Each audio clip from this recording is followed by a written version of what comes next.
Usted está viendo El Informe con Alicia Ortega. El 28 de agosto de 2014, un mes antes de dejar su cargo en la superintendencia, el entonces superintendente Rafael Camilo recomendó la disolución del Peravia. El informe tuvo acceso a un reporte dirigido al gobernador del Banco Central y presidente de la Junta Monetaria, Héctor Valdés Albizu. Me luce muy cuesta arriba que él, conociendo que había un fraude, sencillamente propuso a la Junta Monetaria y no se hiciera nada. El abogado del Banco Central parece desconocer que el documento enviado en agosto pasado revela que a julio de 2014 el índice de solvencia del Peravia era de 0.50%, mientras que en el sector era de 19.5%. La cartera vencida era de 48.7%, en tanto que en el sector era de 8.8%. Por lo que la disolución fue la propuesta del entonces superintendente. Sí, él pudo haber detectado irregularidades, pero dudo mucho que hubiese podido detectar en esos años en que él estuvo, un fraude. El papel de las autoridades monetarias y financieras evidentemente ha sido muy deprimente. Sí hubo evidentemente la intervención en todo momento desde el 2013 por parte de la autoridad monetaria y financiera. Si un banquero te dice, yo voy a capitalizar, voy a reestructurar la dirección general, voy a fortalecer, diríamos, todos los mecanismos de vigilancia, bueno, tú tienes que creer en eso. Tú lo que tienes que es la supervigilancia y la supervisión bancaria ser cada vez más intensiva, y eso hizo la autoridad monetaria y financiera. Inmediatamente comenzaron a surgir los problemas en el Banco Peravia. Ellos debieron y tenían herramientas para haber actuado. El informe de la superintendencia revela que las autoridades monetarias y financieras comprobaron que el Peravia realizaba captaciones en dólares, lo que tenía prohibido por ser un banco de ahorro y crédito. Esto, según la ley, es motivo de disolución. Se dice que en algún momento la autoridad monetaria y financiera pudo haber actuado tardíamente, sin embargo es lo contrario. Del momento que se dispararon las alarmas y que interviene la superintendencia de bancos, inmediatamente comienza el nivel de deterioro a verse. Pero fue por la realidad que la superintendencia pudo detectar. No puede ser que contra el Banco Peravia en un solo mes comiencen a llegar 24 quejas y no hagan nada. Cuando ellos se van, habían unas 8 querellas cuando se van del país. Pero todavía no habían sido investigadas ninguna de esas querellas.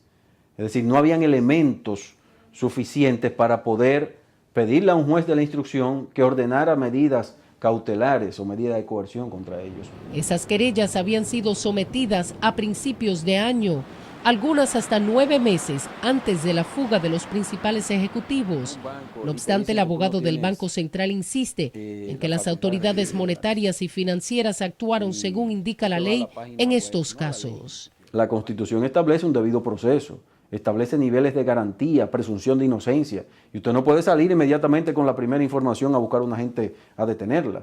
Lógicamente hay que actuar con rapidez, con prontitud, con diligencia, y yo creo que la autoridad monetaria y financiera actuó como tal. Ojalá ellos le presenten a la misma prensa alguna multa, alguna sanción administrativa de las que prevé la ley 183 sobre el Código Monetario y Financiero, que le son impuestas a las entidades de intermediación financiera a medida que cometen operaciones prohibidas. Al Banco Peravia no le fue impuesta ni una sola. Las autoridades monetarias no reconocen los fondos entregados por inversionistas extranjeros y que no fueron inscritos como certificados financieros en la entidad, pese a que comprobaron que el Peravia realizaba captaciones irregulares en dólares. Si no están a nombre del banco, evidentemente que el banco, la superintendencia, la autoridad monetaria y financiera no los reconoce. Esas operaciones no fueron hechas en la habitación de una casa ni en el patio de una vivienda. Fueron hechas en el mismo Banco Peravia. Por eso es que la Fiscalía, quien ha jugado su rol en este caso, sí ha admitido como víctimas y querellantes a esos empresarios venezolanos, porque evidentemente no solamente te daban un certificado financiero que ellos no registraban, sino que también te daban tarjeta de crédito, te abrían cuenta de ahorro y un sinnúmero de operaciones bancarias con que la Fiscalía pudo demostrar que ciertamente los estafaron y que ciertamente los directivos del Banco Peravia incurrieron en el lavado de activos proveniente de infracciones graves, como es el fraude bancario. Sobre Pausides Morales, involucrado en el alegado intento de secuestro del empresario venezolano Luis Ríos, las autoridades dicen que su papel consistía en amenazar e intimidar a denunciantes estafados por el banco, además de que se encargaba de buscar personas para darles tarjetas de crédito fraudulentas, cuyos montos eran recibidos por él. Sobre sus actividades da cuenta el testimonio de Sofía Raquel Castillo Soriano, quien dijo a las autoridades que hizo un retiro de 95,000 pesos, pero yo le entregué el dinero al chofer de Pausides Morales, al señor Carlos Soto. Se hizo una compra como de 13,000 pesos en bebidas alcohólicas, 50,000 más en efectivo, que también le fue entregado a Morales. Lo otro fue en supermercado, óptica, salón. De eso me beneficié yo. Siempre Pausides me dijo que él pagaría la tarjeta, pero no tenía conocimiento de que era un fraude. María Luisa Guzmán, quien en documentos que envió a la administración de la torre donde vivía Santoro se identificó como su abogada, es otra de las imputadas. Guzmán fue investigada por el caso de Telex Free. En esta ocasión, dicen las autoridades, ha estado presionando a relacionados y socios de Santoro para distraer bienes en su provecho. La Fiscalía precisamente en ese caso la tenía como una de las principales imputadas. Por una razón u otra, la Fiscalía no logró materializar esa acusación y ahora en el fraude del Banco Peravia resurge el mismo tema y ahí es cuando precisamente resulta mencionada. Guzmán, dicen las autoridades, ha tratado de beneficiar a Santoro, intentando que los apartamentos que están secuestrados por la Fiscalía, la administración de los mismos, le permita entrar a sustraer bienes, así como realizar transferencias fraudulentas de las acciones que tiene Santoro en Laboratorio Universal y del apartamento del venezolano para realizar una transacción irregular a nombre de su hijo, es decir, de González, según acreditan los testigos William José Absueta y Luis Olivares. El informe enviado por Rafael Camilo a la Junta Monetaria daba cuenta de la demanda que pesa en contra del Banco Peravia en una corte norteamericana por alegadamente haber estafado con $500,000 mediante una operación de cambio de divisas con cheques falsos al agente de cambio Bannockburn Global Forex LLC. Adicionalmente acusan al banco de proponerles como pago una operación aún más fraudulenta relacionada al canje de un cheque de 10 millones de pesos a favor de la empresa Telex Free, quien iba a ser considerada como accionista del banco.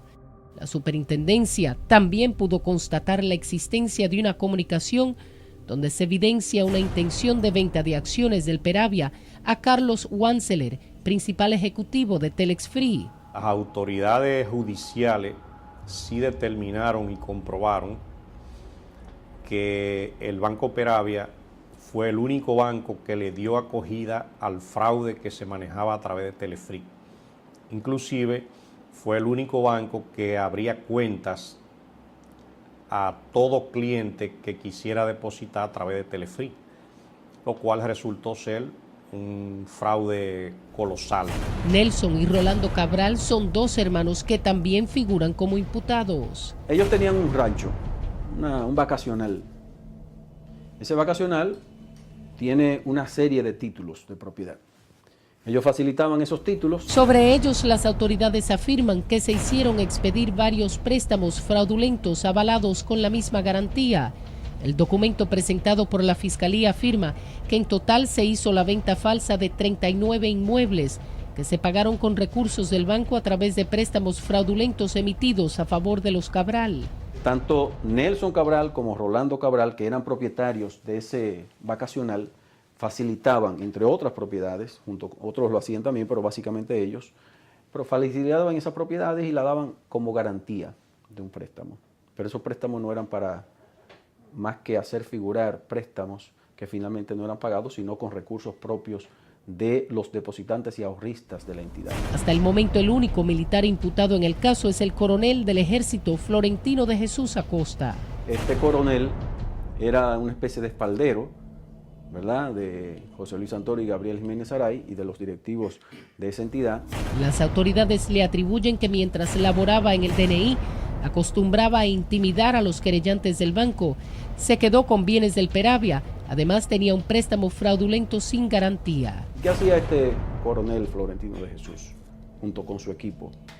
Servir, diríamos, de ente intimidatorio para todos los que reclamaran sus depósitos. Es decir, tú ibas como cliente del banco a reclamar y él te sacaba y te amenazaba. Florentino, dice el documento, laboró en la división del DNI. Desde su puesto le vendía información privilegiada a los ejecutivos del Banco Peravia. El apartamento en que residía hasta su arresto es una garantía ejecutada del banco, pero los ejecutivos se lo adjudicaron a Acosta, según consta en los documentos presentados por la Fiscalía. La esperanza de recuperación del capital sustraído es cada vez más lejana. Se va a poder recuperar una parte y otra parte definitivamente que se va a perder, porque lo que ocurre aquí es que parte de ese dinero se utilizó en activos que no son recuperables. Una cosa es que el dinero del fraude se haya utilizado para comprar un apartamento, el apartamento se incauta y se recupera el dinero. Pero muchos de esos fondos se utilizaron para la buena vida de una parte de estas personas. Ese dinero no se recupera. Pese a esto, Álvarez considera que los hasta ahora imputados serán castigados. Esta querella que se ha depositado es suficiente, la querella solamente, con las evidencias que tiene, para producir condenaciones contra todas estas personas imputadas. Sin embargo, hay quienes opinan que las autoridades pudieron haber sido más eficientes en su labor de supervisión.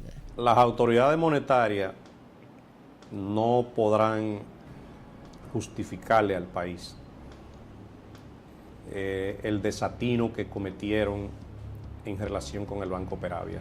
Hasta el momento, solo hay 10 personas imputadas. Se espera que la Fiscalía del Distrito realice otros 3 sometimientos, lo que aumentaría el número de acusados. Desde ya adelantan que sería imposible procesarlos a todos como un solo grupo, tomando en cuenta lo voluminoso del caso, el tamaño de los juzgados y el hecho de que hay imputados que tienen hasta 3 abogados.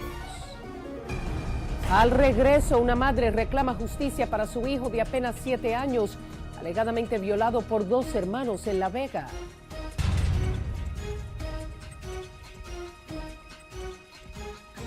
Continúe con el informe.